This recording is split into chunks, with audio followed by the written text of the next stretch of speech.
Bonjour à tous et bienvenue sur un nouveau podcast de la chaîne Token Talkers. Aujourd'hui, on a la chance et l'honneur de recevoir Louis de Bonnecase, CEO et cofondateur d'Intercellar. Comment vas-tu, Louis?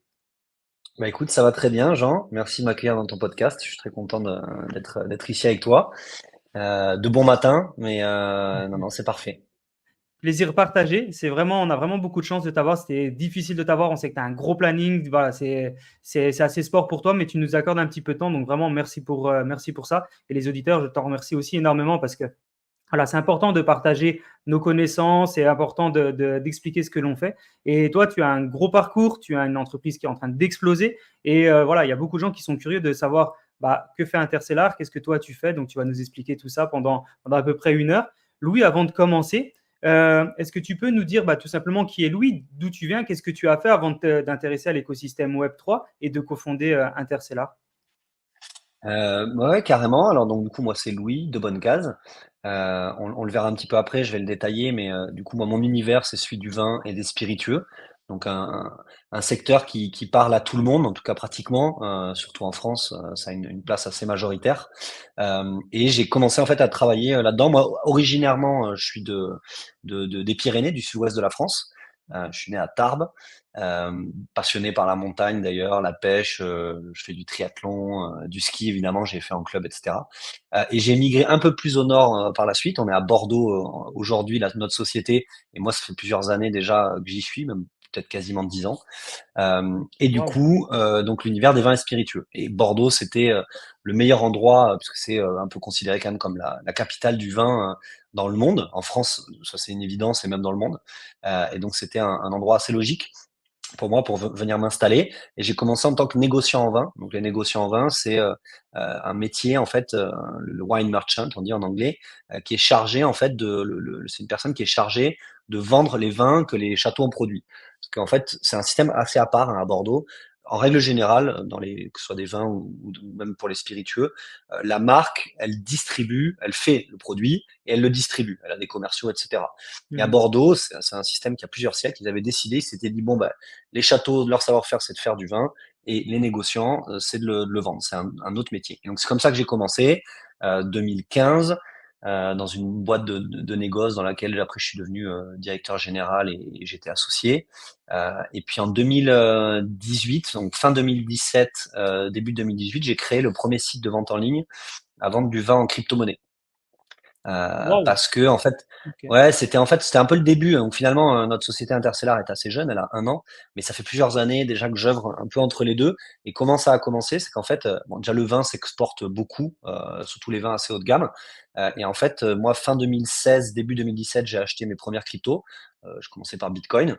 J'ai fait un peu d'argent et je me suis dit, tiens, moi, mon métier, c'est de vendre du vin. Il y a pas mal de gens dans le monde qui ont fait pas mal d'argent, même beaucoup plus que moi d'ailleurs, avec des crypto-monnaies. Bah, pourquoi pas leur permettre d'acheter des grands crus, parce que d'une, bah, ça leur permet en fait finalement de profiter de leur retour sur investissement, et deux, ça permet aussi de, de, comment dire, d'équilibrer leur portfolio, parce qu'on le verra après, mais le vin, on l'appelle aussi l'or rouge, ça peut être un actif aussi à part entière, c'est un actif alternatif, on appelle ça. Et donc voilà comment j'ai commencé. Ensuite, une collection de NFT en 2022 avec mon associé actuel Max. Donc là, c'était un NFT de membership. Donc le NFT est égal, on redéfinira après tout ce qui est NFT, etc. Mais donc des cartes de membres. On a créé un club avec quasiment 2000 membres. Ça, c'était en 2022. Et 2023, Waouh. du coup, Intercellar, que je dirige aujourd'hui avec mon associé Max, et qui est en pleine expansion, comme tu le disais. On travaille à fond là-dessus. Et je finirai juste sur le fait que, évidemment, qu'on est busy comme tous les entrepreneurs, on est très pris. Mais c'est hyper important pour nous, finalement, de participer à des podcasts comme le tien, déjà parce qu'ils sont qualitatifs, et aussi parce qu'en fait, ils s'adressent à finalement une population qui découvre aussi un peu l'écosystème. Et nous, c'est ce qu'on essaye de faire en fait au quotidien, de rendre la crypto-monnaie, le Web3, qui peuvent paraître un peu intangibles, un peu complexes, de le rendre plus accessible au travers d'un cas très concret, qui est en l'occurrence la vente de bouteilles de vin et de spiritueux. Voilà. Waouh, génial. Bravo pour ta vision et ton parcours. Enfin, on sent qu'il y a énormément de passion, il y a beaucoup de connaissances. Et tu as réussi à allier tes deux passions, l'investissement, la crypto, avec le secteur du vin. Et c'est ça qui fait que ça explose et que ça marche super bien parce qu'il n'y a pas beaucoup de gens qui peuvent allier leurs passions. Et toi, tu as réussi à mettre les deux et en créer un gros business. Quand tu as commencé à t'intéresser à l'écosystème Web3, Donc, tu as commencé par les cryptos. Directement, tu as aussi compris qu'il pouvait avoir peut-être plus de choses par la suite et des NFT, notamment Interstellar. Ou est-ce que quand tu as commencé, tu t'es dit, bon, OK, le Bitcoin, c'est un potentiel, je le vois venir, mais pour l'instant, je suis encore méfiant parce qu'on est qu'en 2015-2016, c'est encore très jeune, c'est aussi vachement early. Bravo à toi d'être aussi là aussitôt. Comment tu as vu cet écosystème? Tu t'étais plutôt méfiant ou directement tu t'es dit il y a un potentiel?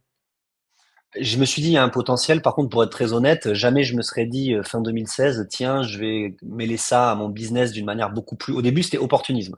Je me suis dit, OK, Ouais, j'ai un truc à vendre, des grands vins. Il y a une nouvelle monnaie. Il y a des mecs qui ont plein de et des nanas qui ont plein de cette monnaie, qui ont plein de crypto, plein de Bitcoin. Donc, nouveau incroyable. marché, nouveaux clients, c'est vraiment comme ça au départ. Et après, évidemment, moi, à titre perso, bah, vu que j'ai de la crypto, je m'intéresse à l'écosystème, etc. Et l'écosystème évolue en fait au fur et à mesure des utilisations. Je vois qu'il y a des mecs qui font telle ou telle chose. Et à un moment donné, on se dit, bon, bah, vas-y, bah, les NFT, on peut aller plus loin que juste d'accepter de vendre en crypto-monnaie. Et c'est là, en fait, que c'est de là que sont venues toutes nos idées d'abord de membership, parce que créer une communauté, pour nous, c'était le plus important, et on a compris que c'était vraiment le nerf de la guerre dans le Web3, avant de faire une marketplace, un métaverse ou autre, et qu'il n'y ait personne dedans. C'est bien d'avoir un super outil, mais s'il n'y a personne dedans, ça n'a aucun intérêt. C'est vrai. Donc la Ouais. communauté d'abord, donc ça c'est ce que j'ai appris assez rapidement, et puis après l'outil avec toutes les utilisations liées au vin et au spiritueux que la blockchain peut solutionner. On peut en discuter après, mais voilà, il y a plein de, c'est solutionner des problèmes concrets en fait. Voilà, c'est ça qui est important. Ouais, c'est ce que parfois beaucoup d'entrepreneurs oublient de faire, où ils veulent déjà se lancer dans un business et se dire je vais gagner beaucoup d'argent et je vais travailler pour moi et j'aurai pas de patron, au lieu de se dire bah peut-être je vais développer quelque chose qui va apporter de la valeur aux gens. Donc bravo pour cette vision parce que c'est pas le cas de tout le monde. Et du coup les origines d'Interstellar, donc tu dis que la boîte elle a un an, c'est vraiment jeune. Par contre incroyable parcours qu'elle a fait en un an. Euh, les origines, c'est comment tu as eu cette idée directement? Tu t'es dit on va faire ce que je fais là à l'heure actuelle où la vision, elle était un petit peu différente et elle a évolué avec le temps. Bah, en fait, elle évolue même, je dirais que elle évolue encore en fait. Tous les jours, on se remet en question. Ça, c'est ce qui est génial dans l'entrepreneuriat et en plus dans le Web3. C'est vrai que ça va très vite. Il y a tellement de mises à jour et tout est en train d'être développé en fait, hein.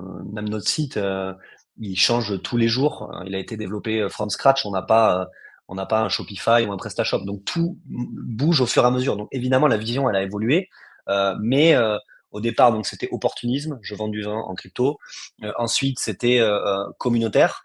Et après, c'est OK, j'ai une industrie qui est pour moi une super industrie parce que les vins spiritueux. Il faut savoir quand même que c'est la deuxième balance excédentaire en France à l'export, après l'aéronautique et même devant les cosmétiques, donc qui comprend Ok, L'Oréal, etc. Donc c'est un très gros marché, ça fait 18 milliards d'euros en France à l'export. Et donc, je me suis dit, bon, c'est un beau marché. En plus, c'est ce que nous envie quand même le monde entier, hein. Il nous reste quand même quelques petits trucs en France avec la gastronomie, évidemment, après le tourisme, etc. Mais tout ça est lié et les vins spiritueux. Et donc, je me suis dit, c'est une super industrie, elle est ultra vieillissante, ça, que ce soit en termes de communication, en termes de distribution. Et j'ai commencé à réfléchir aux problèmes qu'il y avait, que je voyais moi au quotidien depuis plusieurs années. Et je me suis dit comment la blockchain peut y répondre. Et donc il y en a plein, des problématiques pour le consommateur, des problématiques de stockage. Quand j'achète du vin et que je veux le faire vieillir, bah, où est-ce que je le stocke, etc. Comment je sais si ma bouteille est une vraie? Comment je la revends sur le marché secondaire? Parce que c'est là que la blockchain est hyper pertinente dans notre secteur. C'est qu'il y a un gros marché secondaire. Un grand cru, il est échangé 6 à 7 fois avant d'être consommé. Et ça, en fait, il n'y a aucune structure dans ce marché secondaire. Et la blockchain, j'expliquerai un peu plus dans le détail comment ça y répond, mais répond à ces problématiques. Et aussi du côté des marques, les marques ont plein de problèmes, et notamment le plus gros, c'est de ne pas avoir accès à leur distribution. Ils savent pas trop où leur vin part. Ils connaissent pas leurs consommateurs ni leurs nouveaux consommateurs. Et la blockchain permet de tracer tout ça, les tracé, bouteilles, ouais. les consommateurs. Et pour le consommateur, nous, dans l'expérience Intercellar, ça permet aussi de stocker son vin et de pouvoir l'échanger, etc. J'expliquerai le concept juste un peu après. Ok, bah, incroyable. Donc effectivement, de la mise en bouteille jusqu'à entre guillemets au consommateur ou au collectionneur, il y a vraiment une traçabilité globale des deux côtés. Et c'est vraiment la force que tu apportes. Est-ce que tu peux nous expliquer justement comment fonctionne Intercellar, ce que fait Intercellar? Parce que là, du coup, tu nous as teasé. Maintenant, on aimerait bien en savoir un petit peu plus. Mais est-ce que tu peux voilà, nous expliquer, bah, voilà, si demain je veux être client d'Intercellar, comment ça se passe? Comment ça fonctionne? Bien sûr. Du coup, en fait, le concept est hyper simple. Tu te connectes sur notre plateforme et en fait, tu vas pouvoir acheter des bouteilles de vin comme sur un site de vente en ligne classique. Alors en plus, on essaye d'avoir une expérience utilisateur un peu améliorée avec des bouteilles en 3 dimensions, etc. J'y reviendrai après. L'expérience utilisateur est hyper importante dans les vins spiritueux, même dans tous les domaines. Bref, donc du coup, tu te connectes, tu achètes une bouteille de vin ou une bouteille de spiritueux, un whisky, un cognac, etc. Tu as la bouteille physique qui va être stockée dans un entrepôt ultra sécurisé avec une hygrométrie, une température contrôlée. Et de l'autre côté, donc ça c'est stocké dans un entrepôt physique.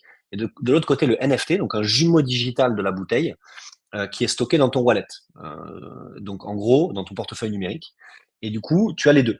Et en fait, ce que tu vas pouvoir faire, c'est qu'une fois que tu as ton jumeau numérique dans ton wallet, tu peux soit l'échanger. Donc ça rend ultra liquide tous les échanges de collectionneurs. Bah, j'ai une caisse de, de champagne très rare, Krug par exemple, et toi tu as une bouteille de Pétrus. Pof, je les échange. Et une fois que les deux personnes sont d'accord, pof, on peut échanger en fait. On peut aussi juste simplement les transférer. On peut les revendre. Je revends ma bouteille, etc. à quelqu'un d'autre qui veut l'acheter. Mais ce qui est génial, c'est que la bouteille physique ne bouge pas. Donc elle vient directement de chez le producteur. Elle ne bouge pas de l'entrepôt. Et donc la première personne qui se fait livrer la bouteille, parce qu'à un moment donné, évidemment, on peut donc détruire le NFT en échange de la livraison de la bouteille. Et dans ces cas-là, la personne en face, elle est garantie que la bouteille est une vraie et qu'elle a été bien conservée. Parce qu'un vin, notamment les vins, les spiritueux, c'est un peu moins fragile, mais les vins sont très fragiles. Donc voilà un petit peu le concept. Donc là, actuellement, par exemple, on a pas mal de ventes en cours de grands crus de Bordeaux notamment. Et si je prends, je sais pas, une bouteille, par exemple celle-là, hop, on voit en fait qu'on a l'expérience 3D, donc ça c'est hyper important. J'en reparlerai après, mais le côté gamification de la cave est hyper importante pour nous et ce sera important d'ailleurs dans tous les secteurs d'activité. Et ici en fait mon wallet est connecté. Donc si je vais dans My Cellar ici, c'est mes bouteilles par exemple, alors que si je vais sur une session, tu vois ici, qui n'est pas donc par exemple on va sur la marketplace. Ici, on peut voir que en fait, je Ok. dois connecter mon wallet.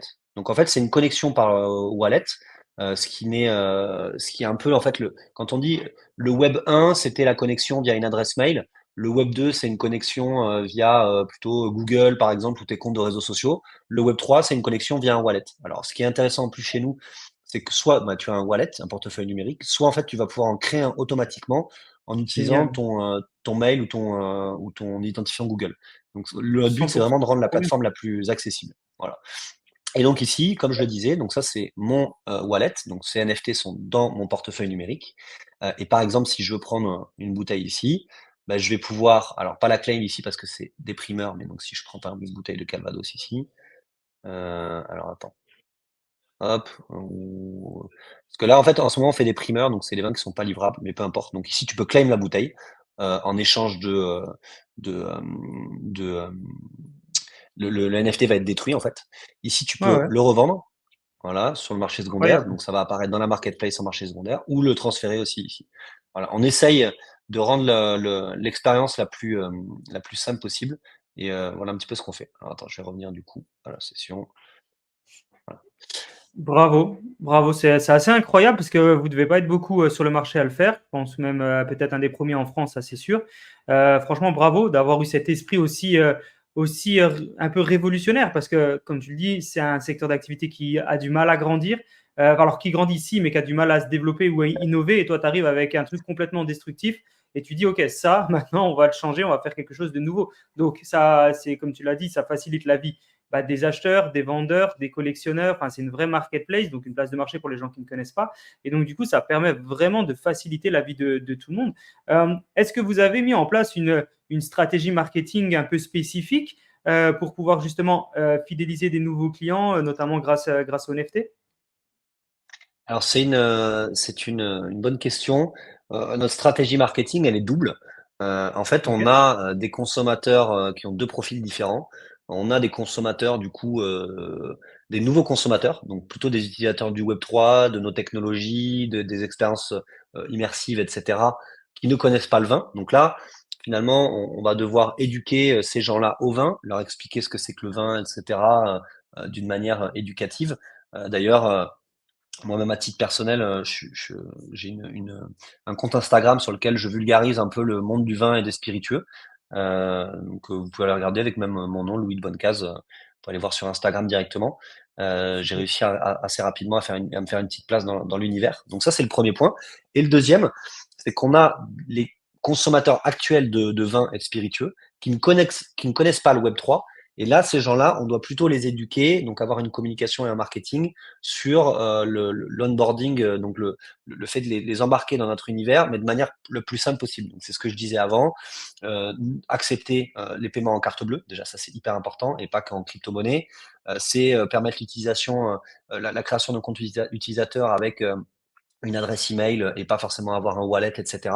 Donc ça, c'est vraiment notre deuxième axe marketing, c'est aller cibler les acheteurs actuels de vins et de spiritueux en leur rendant l'expérience utilisateur la plus plaisante et la plus simple possible.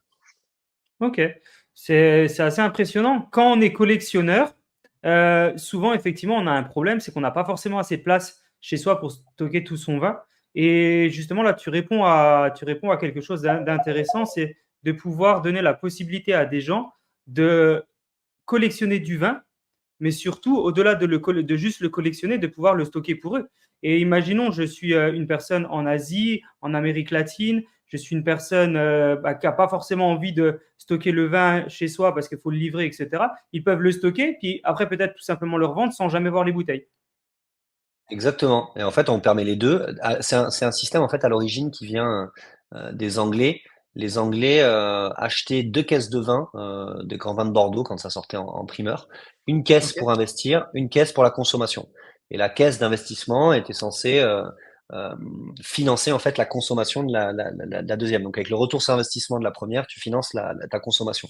Et en fait, l'idée c'est ça, c'est de permettre aux gens d'avoir une cave digitale et pourquoi pas de se laisser la possibilité plus tard de les revendre s'ils en ont le besoin, soit évidemment de les consommer. Et dans ces cas-là, évidemment, tu vois, tout le monde peut avoir une cave frigo chez lui ou même une petite cave avec une capacité de 60, 120 bouteilles, ce qui est déjà pas mal. Mais quand tu commences à en acheter beaucoup plus et à les faire vieillir, ça devient difficile en termes d'espace, en termes de conservation.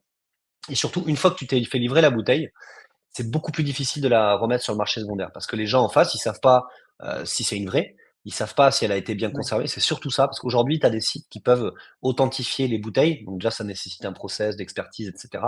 Mais l'intérieur, le liquide, personne ne peut savoir. Si la bouteille, elle a fait le tour du monde, si il y a eu des différences de température, ça, tu peux pas le savoir. Et donc ça, c'est un vrai problème.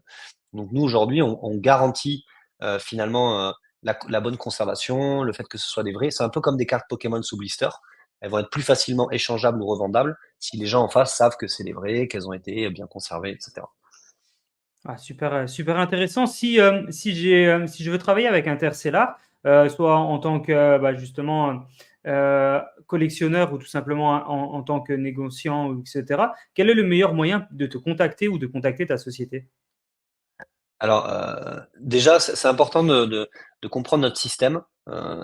C'est qu'on ne vend que des marques, donc des châteaux, des marques de spiritueux, aux consommateurs. Ce qui fait que, par exemple, si une personne souhaite, donc un collectionneur souhaite mettre ses bouteilles en vente en ligne sur notre site, c'est pas possible.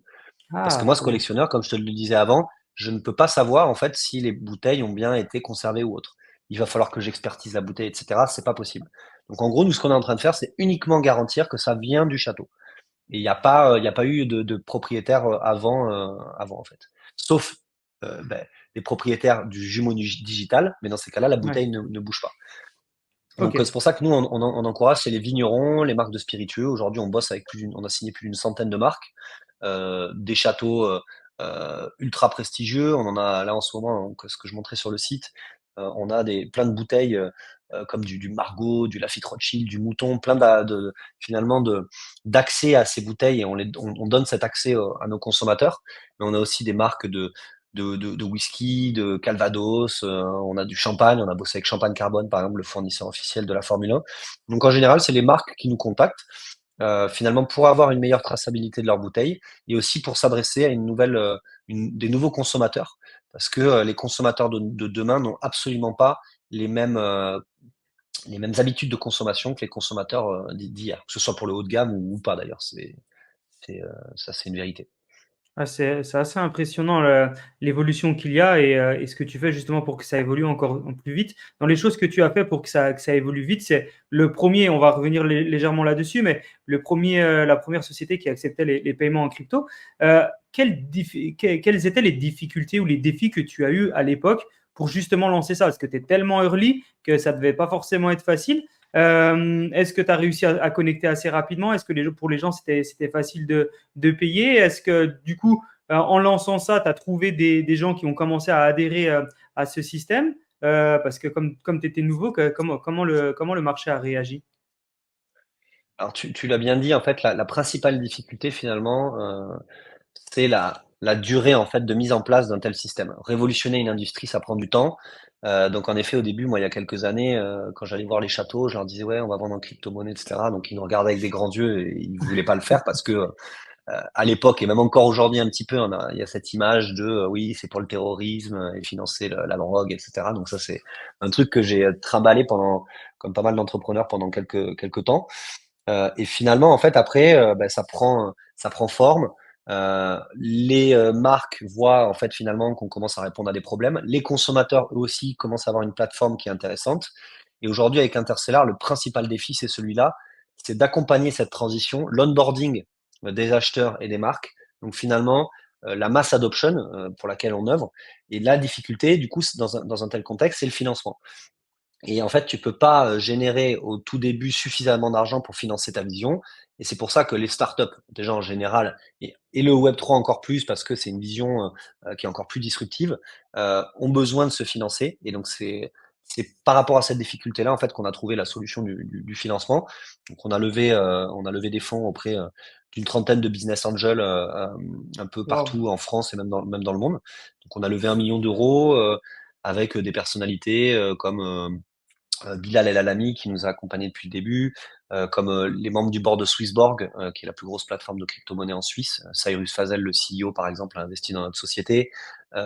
Sandbox avec Sébastien Borgé. On a le groupe de casino Partouche également. Ça c'est hyper important parce que en fait eux ils ont plus de 100 établissements en France et dans le monde, donc ils nous accompagnent et ils nous aident aussi sur la distribution. On a Nicolas Baca qui est l'ancien CTO de Ledger. On a plus d'une trentaine on a Owen et son frère William Simonin, donc Asher. On a voilà plus d'une trentaine de business angels qui nous aident en termes de finances. Donc c'est ce que je disais, c'est hyper important. Accompagner une transition, ça demande des fonds et de l'argent. Et en plus, ils nous aident sur l'aspect stratégique de la boîte, puisque chacun a des spécificités qui nous permettent d'avancer. Voilà. On va dire que tu es très, très bien accompagné. Félicitations à toi. C'est important de savoir bien s'entourer. Et là, il y a beaucoup de gens qui lèvent des fonds pour lever des fonds. Toi, tu as levé des fonds, bon, éventuellement parce que tu en avais besoin, mais en même temps, ça t'a permis de te lier avec des personnes qui sont incroyables de l'écosystème. La plupart, on les a déjà eu sur le podcast. C'est vraiment des gens formidables et vraiment bravo, bravo à toi. Est-ce que tu peux nous parler d'une autre success story que tu as lancé? C'était donc les cartes de membres avec les NFT One Bottle Club. Tu avais donc vendu à l'époque, si je dis pas de bêtises, 1855 NFT, c'est ça. Est-ce que tu peux nous expliquer ce succès? Parce que vendre des NFT avec des bouteilles de vin, je ne sais pas comment c'était lié, ça ne devait pas être facile à l'époque. Et comment tu as réussi à faire ce succès? Et merci d'être de plus en plus nombreux à nous suivre sur la chaîne Token Talker. C'est vraiment un plaisir. Je vais prendre 45 secondes de votre temps pour vous présenter notre sponsor, la société Aria. Aria Crypto, c'est en fait un centre de commande qui vous permet de prendre des décisions éclairées pour investir dans les cryptos. La société elle a été fondée par Jonathan et Anastasia, qui sont les co-CEO d'Aria. Ils ont eu pour idée tout simplement de faire une agence algorithmique pour mettre des notes sur les cryptos. Grâce à eux, vous allez combler tout simplement vos lacunes en matière d'accessibilité aux informations et d'évaluation des risques dans le secteur des crypto-monnaies. Avec plus de 35 mesures, ils analysent les cryptos dont la capitalisation dépasse les 500 millions de dollars. Grâce à eux, vous allez rester informé en temps réel des développements du marché, des risques que vous allez pouvoir prendre dans le secteur et vous allez pouvoir adapter vos stratégies d'information grâce à leur IA. N'hésitez pas à explorer leur tableau de bord, créer votre premier portfolio avec Aria et bien sûr, restez connecté. Le principal défi, surtout à l'époque, c'était le bear market, la collection One Ah Bottle ouais. Club, on l'avait lancée en 2022. Donc c'était vraiment la merde au niveau des cryptos.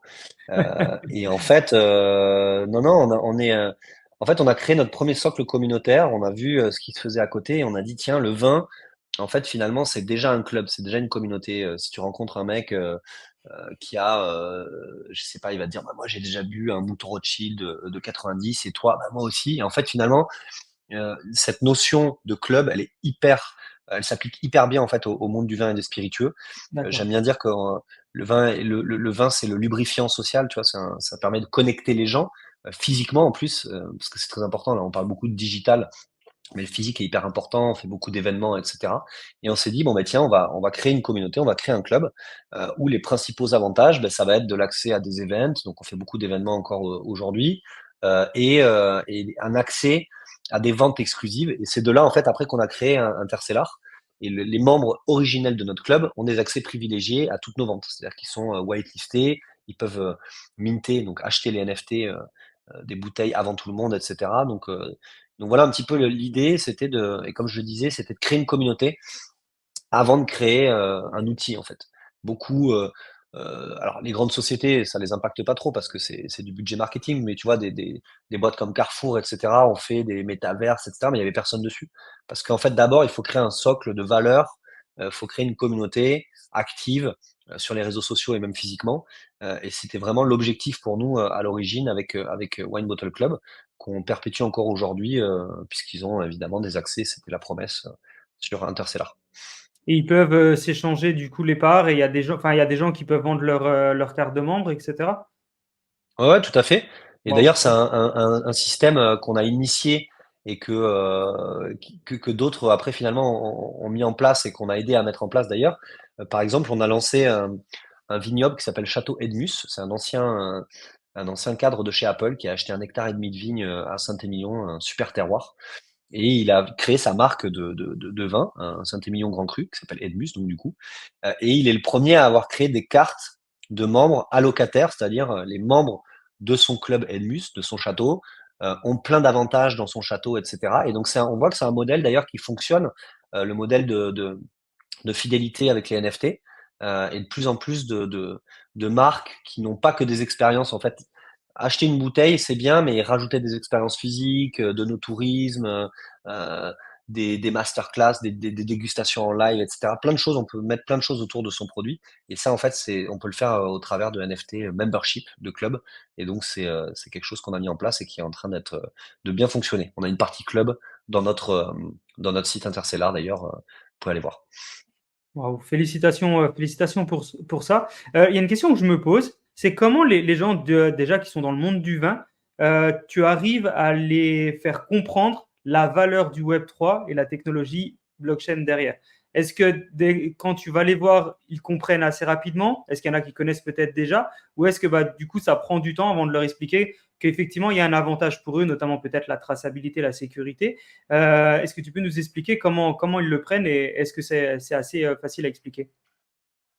Non, ça prend pas mal de temps et après j'ai des petites anecdotes là-dessus. Tu vois, en fait, finalement, on se dit ouais, non mais ils sont tous old school, etc. Et en fait, on était l'une de nos premières collabs, c'était avec le château Pape Clément. Donc Bernard Magret, c'est je crois le premier milliardaire du vin. Il a plus de 50 châteaux et son plus grand château c'est Pape Clément. Et lui, je sais pas, il doit avoir 85 ans. Il tient d'une main de fer son entreprise. Et on avait bossé avec lui et en fait, lui il nous disait non mais moi, mon but, c'est d'innover, etc. Et il était hyper ouvert à créer des NFT avec nous, etc.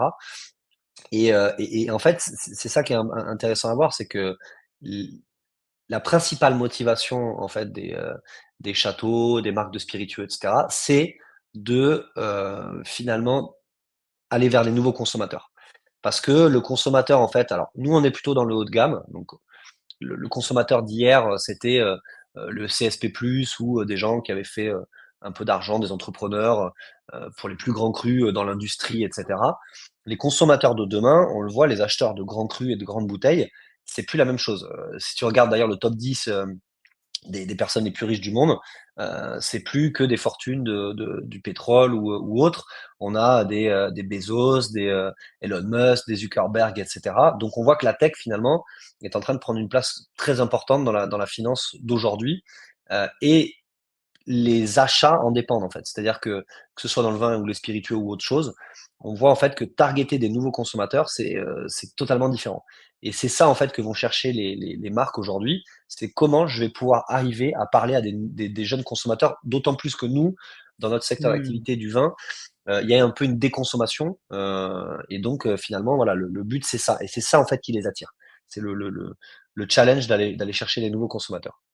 Ouais, très intéressant. Bah, au moins, ils sont innovants parce que c'est pas forcément le cas de tout le monde dans ce secteur. Et effectivement, quand tu cherches quelles pourraient être les possibilités, comme tu l'as dit, notamment grâce à la tech, le fait qu'ils soient ouverts, vraiment félicitations à eux. Est-ce que tu peux nous expliquer, on en a parlé rapidement au début et on a dit on allait en parler un petit peu après, c'est justement le processus de traçabilité de NFT sur la blockchain, comment justement Interstellar assure cette traçabilité et cette sécurité des produits grâce à la blockchain. Alors en fait, ce qui se passe, c'est qu'au départ, le château, il va, émettre des NFT où on va le faire pour lui, de certaines bouteilles. Donc, au début, évidemment, les châteaux, sont un peu, ils regardent en fait comment ça fonctionne, donc ils vont pas faire toute leur production. Donc souvent, c'est une partie de leur prod ou alors on fait des éditions, limitées. Mais parfois, donc celui que je disais tout à l'heure, par exemple, Edmus, lui, il nous a confié toute la production. C'était 1700 bouteilles qu'on a vendues quasiment Waouh. toutes en 24 heures. C'était assez impressionnant. Et lui, vu que c'est un tout petit vignoble, ça représentait toute son année 2017. Mais donc, en général, c'est une partie.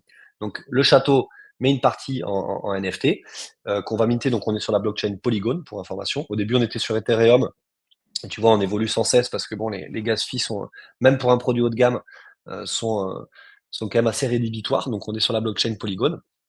Et pour chaque bouteille, il y a un NFT qui va lui être attribué.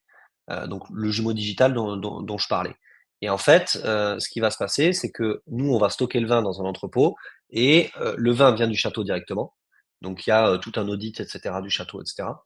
Et après, il y a ce qu'on appelle un proof of reserve, où en fait, un peu comme dans les cryptos, on va pouvoir prouver que le stock est bien physiquement entreposé et correspond bien à tel et tel NFT sur la blockchain. Et à la fin, donc entre-temps, donc c'est ce que j'expliquais tout à l'heure, tu as tout le process où tu peux échanger tes NFT, les revendre, etc. Et à la fin, la personne qui veut se faire livrer la bouteille, elle a un genre de forme à remplir. Elle va mettre son adresse, elle va payer ses frais d'envoi. Donc, si c'est en France, évidemment, c'est pas très cher, mais si c'est à Hawaï ou j'en sais rien, c'est pas le même prix. Donc, en fonction de la destination, tu payes ton frais de transport. Et le NFT correspondant à la bouteille que tu te fais livrer, il est burn, donc il est détruit et tu reçois la Ok. bouteille qui correspondait à ton NFT. Donc on sécurise finalement tous les échanges qui ont lieu alors que la bouteille physique ne bouge pas. Après, il y a d'autres solutions potentielles, mais nous, pour l'instant, on ne travaille pas forcément là-dessus, où on peut tracer même la bouteille une fois qu'elle a été livrée. Mais le problème, c'est que je te disais tout à l'heure, tu peux jamais vérifier que la bouteille a été bien conservée. Bien Donc, stocké, c'est ouais. pas de la garantie à 100%. Voilà. Et donc, du coup, il y a deux questions qui me viennent. La première, c'est quand les personnes stockent. Donc, c'est vous qui stockez ou en tout cas, c'est dans un garage. Il y a des frais pour le consommateur au niveau du stockage ou comment ça se passe? C'est-à-dire, une fois que j'ai acheté le NFT, je dois payer tous les mois une location pour stocker ma bouteille? Ouais, tout à fait. Alors, pour l'instant, jusqu'en décembre 2024, on offre tous les frais de stockage, donc ça, Ouais, c'est plutôt génial. cool. Et à partir de cette date-là, donc à partir de janvier 2025, il en coûtera, en fait, c'est un système d'abonnement, et ça te coûte à peu près, pour une caisse de 6 bouteilles, ça coûte environ 1,20 € par mois par caisse de 6. Voilà. Ok. Donc, ce qu'il faut voir, c'est que c'est souvent des bouteilles assez haut de gamme, donc ça représente quelque chose d'assez d'assez faible. Mais pour un stocker, donc si tu deviens, c'était mon métier d'avant, si tu es négociant, le problème c'est que quand tu as 10 bouteilles, 100 bouteilles, 10 000, 100 000 bouteilles, bah là ça devient beaucoup plus cher et beaucoup plus dur à immobiliser. Donc le but aujourd'hui en fait c'est de faire porter le stock par le consommateur avec un prix qui est pas délirant et donc en effet on refacture sous forme d'abonnement. Encore une fois la blockchain permet de détecter automatiquement le nombre de NFT qu'il y a donc de bouteilles qu'il y a dans le wallet et de calculer les frais automatiquement. Waouh, génial. C'est vraiment très bien fait. Est-ce que tu peux nous dire avec tes mots, de manière le plus simple possible, parce qu'on voit que tu vulgarises super bien, tout simplement, c'est quoi un NFT? Ok. Alors un NFT, donc c'est un non-fungible token en anglais, donc un token non fongible. La fongibilité, c'est le fait de pouvoir reproduire un objet. Par exemple, un billet de banque, c'est fongible. C'est-à-dire que tu peux avoir le même billet de banque et il a la même valeur. Une maison, c'est fongible. Enfin, dans un lotissement, on va dire que la maison, tu peux avoir des maisons qui sont exactement les mêmes, etc. Une voiture, pareil, c'est fongible. Un NFT, c'est non fongible. Ça veut dire que le NFT, il est unique et qu'on peut pas le copier en fait sur la blockchain. Donc en gros, le NFT, ça garantit l'unicité d'un produit ou juste ça peut être l'unicité de la valeur numérique en elle-même. Tu n'es pas obligé d'adosser à un NFT un objet physique. Nous, c'est ce qu'on a décidé de faire. Et en gros, le NFT va te permettre de garantir une traçabilité, il va te permettre de garantir une unicité et finalement, donc si je dois donner encore pour aller un peu plus loin dans la définition du NFT, il y a 3 types de NFT. Tu as des NFT qui sont purement virtuels, artistiques ou communautaires. Donc tout le monde a vu les Bored Ape, donc c'est les singes qu'on a pu voir. Les CryptoPunks également, qui atteignent des sommes faramineuses. Là, c'est vraiment des NFT qui sont liés à aucun actif physique ou autre. C'est uniquement finalement ce qu'on appelle les profil pictures. Et en fait, c'est là vraiment pour avoir un sentiment d'appartenance à des communautés. Ils peuvent aussi faire des événements, etc. Mais là, c'est vraiment l'aspect communautaire. Donc ça, c'est le premier type. Le deuxième type, c'est le NFT utilitaire. Donc là, par exemple, on expliquait tout à l'heure le Wine Bottle Club. C'est un NFT de membership. Ça veut dire que le NFT te donne des utilités. Soit dans le monde réel, donc là, en l'occurrence, ça peut être des événements, etc. Soit virtuel, accès à une plateforme, à des prix, des discounts, etc. Et il faut savoir que tout se calcule de manière automatique. Donc, si tu as ton NFT dans ton wallet, tu peux faire en sorte de dire, OK, je montre certains produits en vente aux personnes qui ont ce NFT que d'autres ne verraient pas s'ils ne l'avaient pas. Tu vois. Donc, c'est ça qui est magique dans la blockchain. Dans les NFT utilitaires, toujours dans cette deuxième catégorie, tu peux avoir aussi une utilité donc, dans des jeux vidéo, par exemple. Pour prendre un exemple très simple, je sais pas, Fortnite ou même Warcraft à l'époque. Une arme, elle peut être unique, elle est à toi, et elle a une utilité dans le jeu parce que tu peux l'utiliser, et qu'elle a des pouvoirs, etc. Donc ça, c'est le deuxième type, c'est le NFT utilitaire. Le troisième type, c'est celui dans lequel on opère nous, c'est le NFT phygital, donc qui est adossé à un objet physique, ce qu'on appelle les real world assets tokenisés. Tout le monde parle de ça en ce moment, c'est une des narratives les plus tendances pour 2024 et même 2025. Et typiquement, c'est ce que Interstellar fait, du real world asset, donc de l'actif physique réel qui est tokenisé, donc adossé à un NFT. Et un NFT égale un actif physique. Donc voilà un petit peu pour ma définition et quelques explications sur les NFT. Eh ben, c'est ultra clair et je pense que ça va servir à beaucoup, beaucoup de gens parce que tu l'as vraiment bien expliqué. En plus, tu es allé en détail pour expliquer les différents types. Donc, vraiment, merci pour ça. Pour aller un peu dans la partie technique, pour les gens qui sont un peu plus experts, quel style de blockchain vous utilisez pour la digitalisation, enfin pour tokeniser et faire des NFT? Donc on utilise la blockchain Polygon. Comme je disais tout à l'heure, en fait, c'est une constante évolution. En fait, les blockchains, elles évoluent et tant mieux. Il y a des équipes derrière qui travaillent, etc. Euh, Utiliser un layer 1 ou un layer 2 pour nous, bon, c'était au début on était sur Ethereum, c'est ce que je te disais. Ethereum, donc c'est la blockchain, le layer 1 de tous les smart contracts aujourd'hui, enfin en tout cas d'une grande majorité. Elle a ses avantages et ses désavantages. Les principaux désavantages pour l'instant, c'est les gas fees qui sont très importants. Et c'est pour ça qu'on a migré sur une blockchain qui a beaucoup moins de gas fees comme Polygon. Mais aujourd'hui, en fait, on n'est pas fermé, parce qu'il y a tout ce qu'on appelle EVM compatible, etc. On peut aujourd'hui faire du cross-chain, utiliser plusieurs cryptos, plusieurs blockchains sur un même projet. D'ailleurs, donc ça me permet de faire une petite transition, mais on est en train de créer notre propre token, donc notre propre crypto, pour ceux Bravo. qui connaissent pas, voilà. On est en pré-vente actuellement et le token sera lancé en septembre sur 4 différents launchpads et listé sur pas mal de très gros centralized exchange. Et en fait, on peut même, par exemple, on va développer donc ce token sur Polygon, mais on peut prendre une partie de la supply. En l'occurrence, on va prendre une petite partie et la mettre sur Solana, par exemple. Donc en fait, tu peux avoir sur une même crypto, tu peux faire des bridges. Le but, c'est en fait d'être le plus flexible possible. Donc aujourd'hui, nous, on est sur Polygon, mais on est assez flexible. Voilà. Ok, bah merci, merci encore une fois pour cette explication. Là, tu as une force, c'est la vulgarisation. On voit que tu aimes bien parler et vulgariser les choses, que ça soit technique comme simple. Tu as commencé aussi à le faire avec le vin, tu le disais juste avant, avec notamment ton compte Instagram. Félicitations pour ça. Je l'ai vu il y a pas très longtemps. Il prend bien et il y a vraiment de la qualité dessus. J'invite tout le monde à aller le voir. À quel point c'est important pour toi d'être dans l'éducation permanente, de pouvoir promouvoir le Web3, parce que ce que tu fais, ça sert aussi à promouvoir le Web3. Bien sûr, ça sert à ton activité, mais pas seulement, c'est vraiment beaucoup plus large ton travail. À quel point pour toi c'est important, c'est aussi que tu participes à des événements, à quel point c'est important de promouvoir le Web3 et de pouvoir le rendre un petit peu moins scammy qu'il peut paraître. Bah, justement, en fait, c'est que moi, je me dis, ça fait pas mal de temps que je suis dans l'écosystème, 2000, ouais, fin 2016, début 2017, donc ça commence à faire quelques années. Et donc déjà de voir l'évolution, je trouve ça hyper intéressant, mais il y aura pas le but final, c'est l'adoption de masse, en fait. Et si on reste finalement avec, alors j'ai rien contre les cartes à jouer et les jeux vidéo, et cetera, hein, si on, mais si on reste là-dessus, ça concerne qu'une niche en fait. Donc le but ultime de l'adoption de masse, c'est ce qu'on recherche tous parce que évidemment on a des business, donc on est finalement notre activité elle est corrélée à tout ça, mais aussi parce que bah, fondamentalement on croit. Moi Bitcoin au départ, alors évidemment il y avait une notion d'argent, ça c'est une évidence, mais j'adore cette blockchain et le concept qu'elle représente, libertarien, etc. Et donc pour que ce dessin et cette vision se réalisent, il faut en fait que des secteurs d'activité ultra traditionnels, les vins et spiritueux, même ça peut être la nourriture en règle générale, ça peut être les montres, ça peut être, donc là je parle de luxe, mais il y a plein de use cases possibles. Les jeux vidéo évidemment, la gamification et tout ça c'est très important, mais c'est ça le but ultime en fait, c'est de trouver des cas concrets pour qu'en fait on arrive à se dire ok, la blockchain c'est une technologie qui est géniale et surtout elle est utile en fait et qu'elle ne concerne pas qu'uniquement une niche de la population.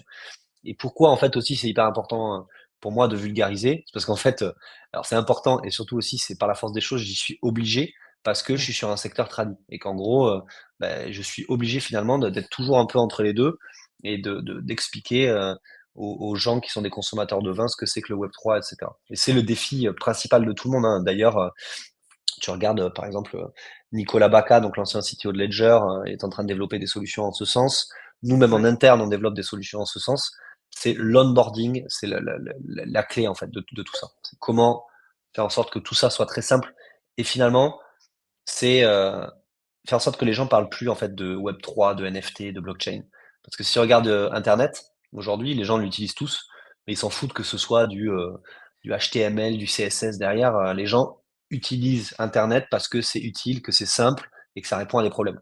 Bah, le Web3, c'est pareil. Le jour où on parlera plus de NFT, de blockchain, de layer 1, de layer 2, ce sera gagné en fait, parce que les gens utiliseront ça et ils se poseront pas de questions sur ce qu'il y a derrière en fait.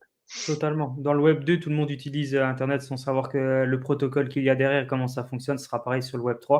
Mais c'est vrai que comme à la base, Complètement. le secteur du Web 3 et la blockchain vient de monde des développeurs, d'ingénieurs, de gamers et tout ça, et c'est aussi un peu la finance, du coup, les gens utilisent des mots super techniques, ce qui freine peut-être encore l'adoption. Mais bon, c'est sûr que ça va vraiment dans le bon sens. Quand on parle d'adoption, on parle aussi souvent de régulation. Est-ce que pour lancer Interstellar, tu as besoin d'une régulation pour vendre des vins, c'est régulé? Comment ça se passe de ce côté-là? Alors c'est vrai qu'on n'a pas choisi nous le secteur d'activité, les secteurs d'activité les plus simples. Vendre des vins avec de la crypto, etc. C'est assez complexe.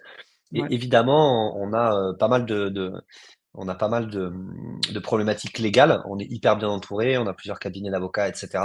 Mais en effet, c'est un challenge tous les jours. Alors la régulation dans les vins et spiritueux, évidemment, elle est très présente et il y a pas mal de choses à savoir, mais elle est en place depuis quand même pas mal de temps, même si on l'a fait évoluer, même nous, au travers de notre technologie, de notre plateforme. C'est-à-dire que on va, je pense, à terme, faire même évoluer une partie de la législation sur les vins et spiritueux, en tout cas sur certains aspects, des échanges, etc. Mais après, ouais, c'est surtout l'aspect crypto qui est assez complexe, surtout en France.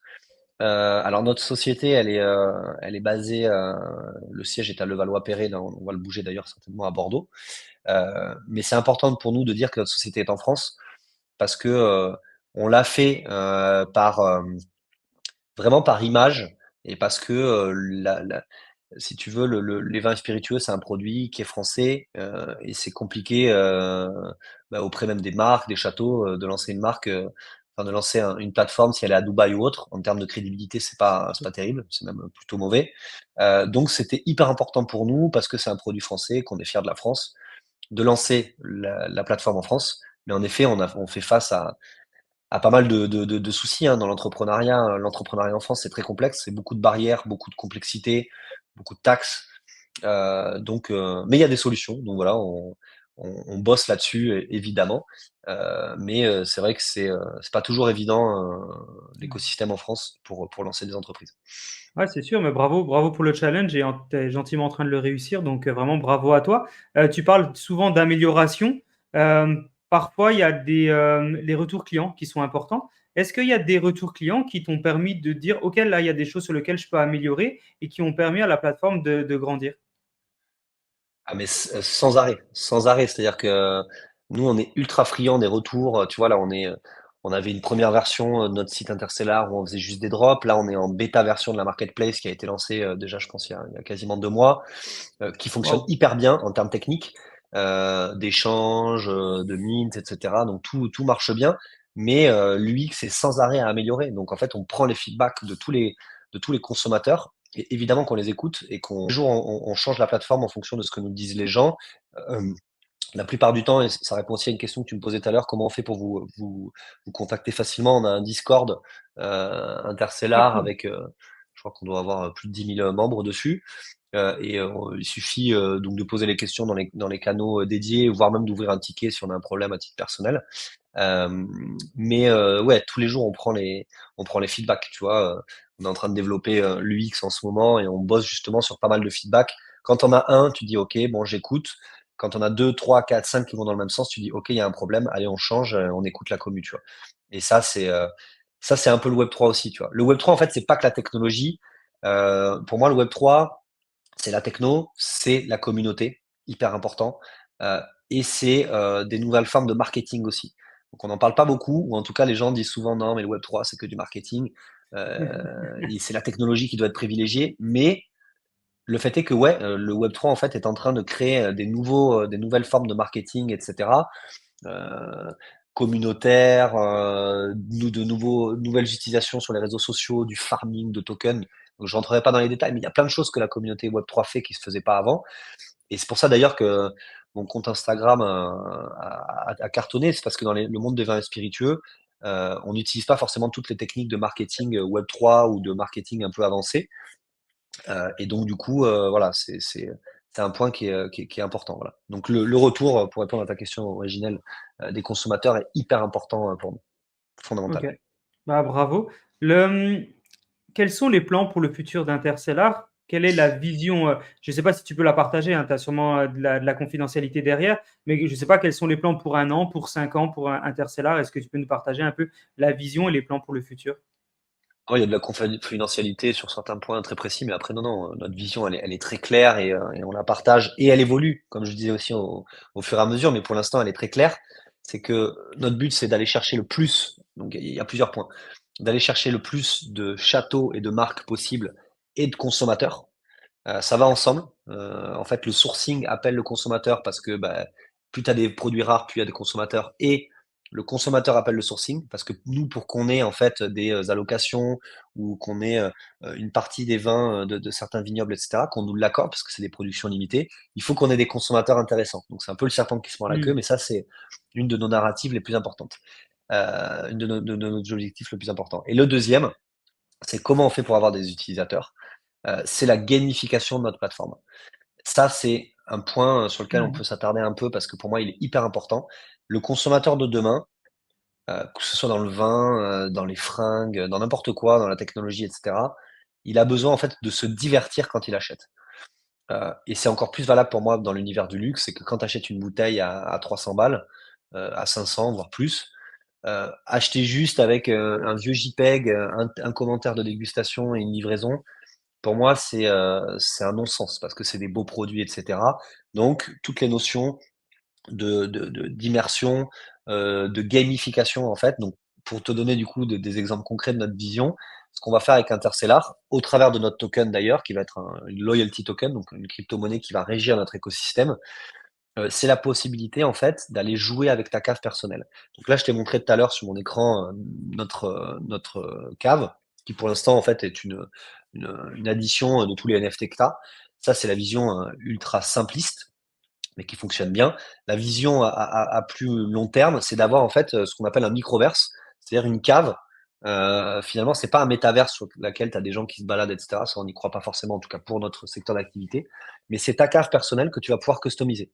Donc, en dépensant ton token, tu vas pouvoir upgrade ta cave. Donc, tu pars d'un niveau 1. Je te donne un exemple. Par exemple, je sais pas, tu as une cave en terre battue dans laquelle, du coup, tu peux mettre tes real world assets, mais ils sont pas bien mis en avant. Donc, tu l'upgrades niveau 2, niveau 3. Tu vas pouvoir acheter des items ou customiser avec tes propres NFT. Tu as un Bored Ape, bah, tu vas pouvoir acheter un slot pour pouvoir customiser ta cave et mettre ton Bored Ape. Et niveau 10, niveau 11, niveau 12, tu vas avoir des nouveaux éléments que tu peux mettre, etc. Et ça, en fait, ça va participer dans la gamification en fait de notre expérience. Et les gens, en fait, pour gagner du token, il y a ce qu'on appelle un système de leaderboard.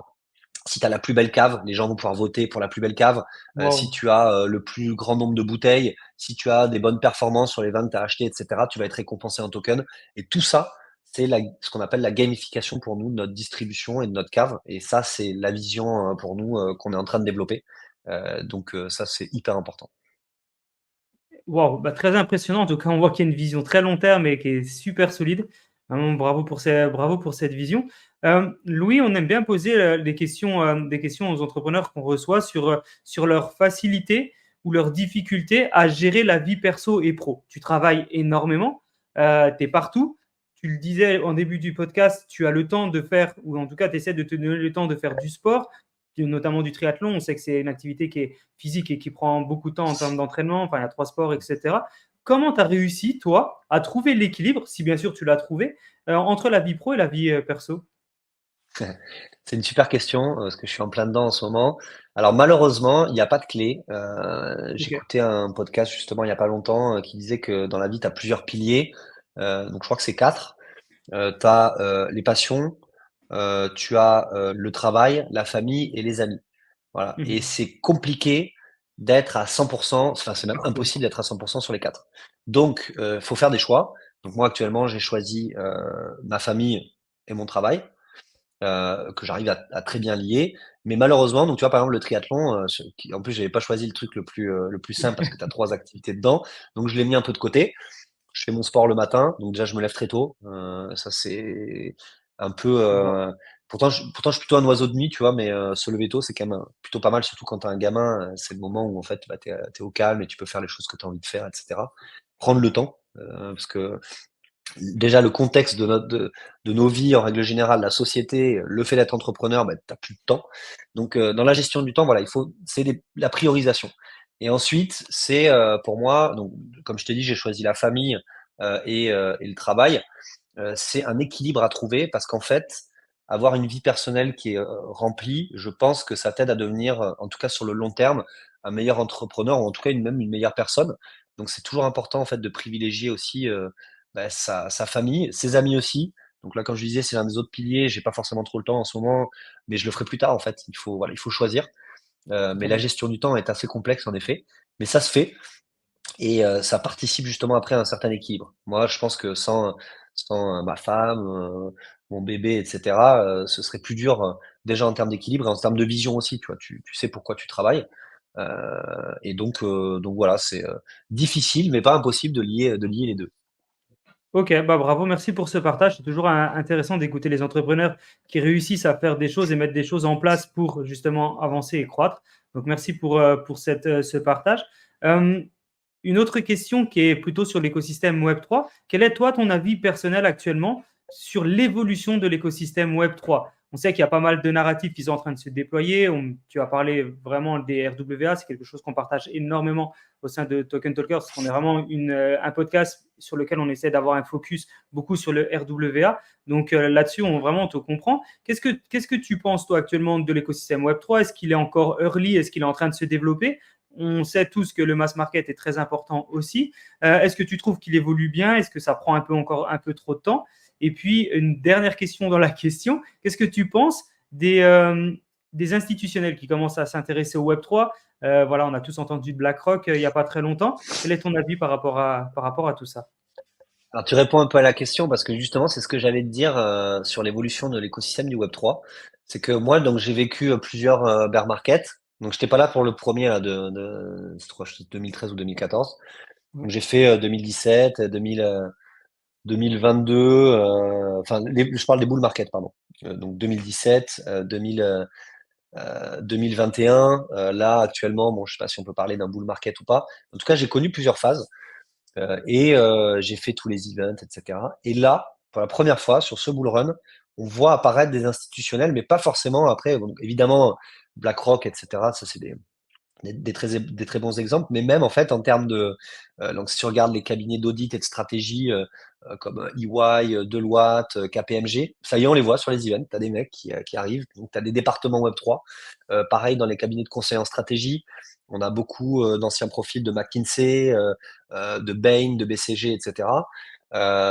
Donc, en fait, finalement, Merci d'être de plus en plus nombreux à nous suivre sur le podcast de Token Talkers. Aujourd'hui, je vais vous présenter notre sponsor NetClub qui a été fondé par Laurent Chébeau en décembre 2021. NetClub, en fait, se consacre tout simplement à l'éducation financière et à la culture financière. On sait que c'est vraiment un des enjeux cruciaux en France car 80% des gens ne sont pas éduqués financièrement. Donc, leur mission, c'est tout simple. Grâce à la plateforme et au contenu éducatif qu'ils mettent en place, ils ont pour objectif que vous soyez indépendant financièrement, que vous puissiez tout simplement réduire vos dépenses, gérer des revenus complémentaires et investir intelligemment. NetClub, en fait, c'est vraiment un couteau suisse où vous avez la possibilité de faire beaucoup de choses. Vous avez également une communauté bienveillante avec 550 membres. Vous avez aussi plus de 400 événements qui ont été organisés durant les 2 dernières années. Donc, en gros, NetClub, c'est quoi? C'est prenez en main vos finances, accéder à des outils pour faire des économies, gagner des revenus complémentaires, faites fructifier votre argent, tout ça, pour préparer votre avenir financier avec sérénité. Si vous voulez plus d'informations sur NetClub, je vous invite à nous contacter ou aller sur le site qui est écrit en commentaire ou dans le lien de la vidéo. Bien sûr, on est là pour vous répondre et un podcast a été tourné il n'y a pas très longtemps avec Laurent Chébeau, le fondateur de NEC. À très vite. on voit, en fait, et c'est plutôt, je le vois plutôt d'un très bon œil, c'est qu'on voit que les institutionnels arrivent et vont venir finalement, en fait, nous aider aussi un peu à réguler, alors pas forcément en termes légal, mais à réguler ce marché qui est un marché de dégène à l'origine. Donc c'est un peu les événements Web3, c'est toujours assez fun parce que ça mélange énormément de cultures, énormément de gens qui sont passionnés, donc parfois excessifs. Et donc c'est un truc qu'il faut vivre.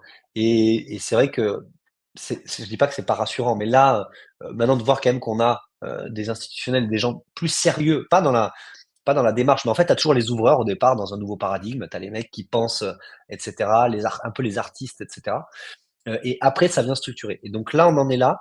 Et donc, je suis content de voir que pour une fois, on n'est pas sur un bull market où il y a que des dégènes et tout ce que ça ramène aussi, hein, les scams, etc. Bon, ça, il y en a toujours, mais on voit que ça se régule. Et là, je le sens vraiment beaucoup plus. Tu vois. Et c'est un bull market qui est différent parce qu'il est plus lent. Là, tu vois, là, on range depuis Ouais. un petit bout de temps. L'Ether autour des 3000, le Bitcoin autour des 60. Je pense que c'est plutôt sain et ça montre que voilà, la descente en tout cas sera plus tempérée si on voit que la montée est plus saine. Donc je trouve que tout ça est plutôt très rassurant et on voit évidemment, pour finir de répondre à ta question, énormément de projets qui fleurissent et dans des secteurs tous plus différents les uns que les autres. Donc nous, le vin et les spiritueux, mais t'as dans la musique, tu vois, Boléro, qui est un super projet, etc. Ouais. Je sais pas, il y a plein de projets hyper intéressants. Et donc, non, c'est une bonne vision. Et savoir si on est early ou si ou pas, je pense qu'on est toujours early. Les events crypto restent des petits events. Donc sauf là, peut-être à Dubaï, j'étais à Token 2049, il y avait quand même beaucoup de gens. Ça draine pas mal de monde, mais on reste encore vachement early. Donc, pour les gens qui nous rejoignent encore aujourd'hui, vous êtes early. Même en termes d'adoption de masse, de nombre de wallets, etc., on n'y est pas encore. Sinon, le Bitcoin serait pas à 60 000, il serait bien plus haut. Ok, bah merci pour ce partage. Tu disais au milieu du podcast que vous allez lancer votre crypto d'ici la fin de l'année et qu'il y aura bientôt une précelle ou une précelle qui est en cours. Est-ce que la précelle s'est ouverte à Tours? Est-ce qu'on peut avoir accès à ce genre de choses pour les gens qui nous écoutent ou c'est quelque chose de très off-market? Non, c'est pas forcément off-market. Alors ça l'est évidemment, et nos premiers investisseurs sont des gens qui nous aident après, comme pour notre levée de fonds en equity, c'est des gens qui vont nous aider. Donc soit, nos premiers investisseurs en equity, soit on a carrément une pre-sale qui est dédiée pour les KOL, donc les Key Opinion Leaders, les créateurs de contenu et cetera, qui mettent en avant ton projet. Mais on a un slot, qui est prévu, pour, des business angels. Donc, tout le monde peut Génial. être un business angel, hein, finalement. Et donc, s'il y a des gens qui sont intéressés, il faut nous contacter en privé. On a Parfait. plusieurs rounds de pre-sale. Le premier, il a été sold out hyper rapidement. On a commencé il y a un mois. Le deuxième là est en cours et le troisième qui est pour les KOL quasiment terminé aussi. Et ensuite il y a la vente publique sur des launchpads. Donc on a signé 4 launchpads. Je peux dire, je peux en donner quelques-uns, mais par exemple, oui, Swissborg, par exemple, avec qui on est partenaire. Et on va le lancer sur 4 autres launchpads. Mais oui, il y a cette possibilité de participer à la pre-sale, donc ça, il faut voir au cas par cas, évidemment. Ok, génial. Bah, merci pour les informations complémentaires.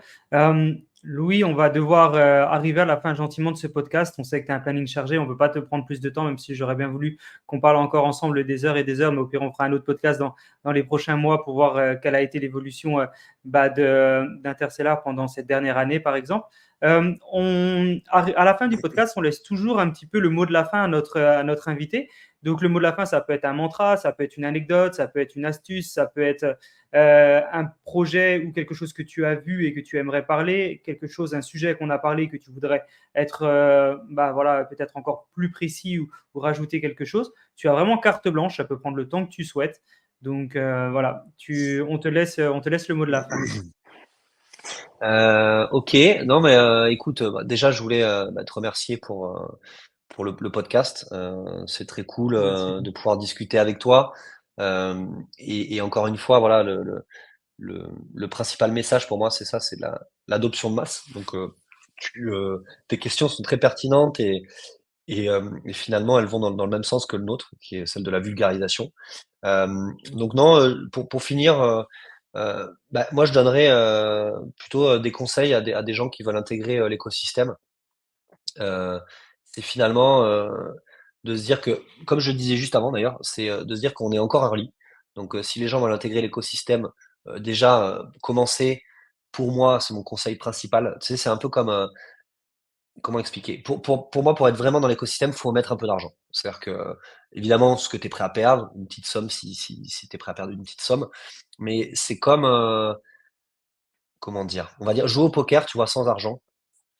Tu joues pas à un vrai poker parce que t'as pas, le palpitant, t'as pas le truc et en fait, quand tu mets de l'argent dans l'écosystème, tu vas chercher à comprendre. Tu vas dire: «Attends, mon portefeuille, il était à» je sais pas, imaginons un mec qui a mis 100 €, bah, là, je suis descendu à 80. Pourquoi? Tiens, là, je viens de monter Mhm. à 150. Qu'est-ce qui s'est passé? Tu vois? Et c'est là, en fait, que ça va te pousser finalement à aller creuser et c'est là que tu vas devenir complètement accro. Donc moi, ça, c'est mon premier conseil pour les gens pour découvrir l'écosystème en règle générale, c'est d'investir. Hyper important. Même une toute petite partie, et je donne pas de conseils en investissement. Après, même si je pense qu'il faut quand même commencer par Bitcoin et par Ethereum, je pense que je vais pas me faire taper les doigts là-dessus. Ça reste une évidence dans les cryptos. Mais donc ça, c'est le premier point. Et le deuxième point, c'est côté entrepreneurial. Euh, il y a plein de gens aujourd'hui qui entreprennent et je trouve que c'est génial. Beaucoup de solopreneurs, beaucoup de gens qui se lancent dans des projets avec plus d'envergure, des levées de fonds, des salariés, etc. Euh, c'est un parcours du combattant, mais vraiment, c'est vrai que j'avais déjà entendu d'autres entrepreneurs, mais il faut le vivre pour le croire. Et en fait, il faut tenir. Donc, tu vois, nous, on n'en démord pas. Ça fait plusieurs années qu'on est persuadé que entre le vin et les spiritueux et le Web3, il y a quelque chose à faire. On a vécu plusieurs bear markets. On est Mhm. toujours là, on construit. Euh, et, euh, et voilà, c'est être ultra résilient et se dire que quand tu as des échecs, finalement, ça t'aide à avancer. Et le quotidien d'un entrepreneur, c'est ça. C'est des hauts, des bas, c'est le roller coaster, c'est la douche écossaise. Mais à chaque fois, voilà, il faut trouver les ressources parce que ça en vaut vraiment, Oui. vraiment la peine. Et donc voilà, c'était un petit peu mon conseil, la résilience. En ce moment, on est en plein dedans, on a plein de hauts, de bas, etc. Et c'est un truc de fou, quoi. Voilà. Merci pour ton partage, Louis. Je pense que ça va intéresser énormément de monde. C'est une vision qui est très très large et qui permet vraiment de pouvoir toucher beaucoup de gens. C'est vraiment la force que tu as dans la vulgarisation, comme on le dit depuis le début. Vraiment bravo, merci.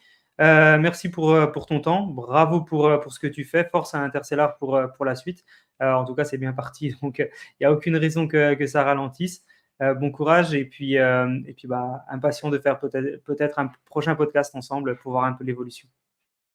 Merci à toi, Jean, et merci à toute la commune de nous avoir écoutés. Et si vous voulez nous retrouver, donc c'est soit sur les réseaux sociaux, on est sur Insta, sur Twitter évidemment, évidemment sur Discord, et moi à titre perso, donc Louis de Bonnecase, vous pouvez regarder sur Instagram ce que je fais, et nous contacter, même moi directement sur Insta, je réponds, ou sur LinkedIn.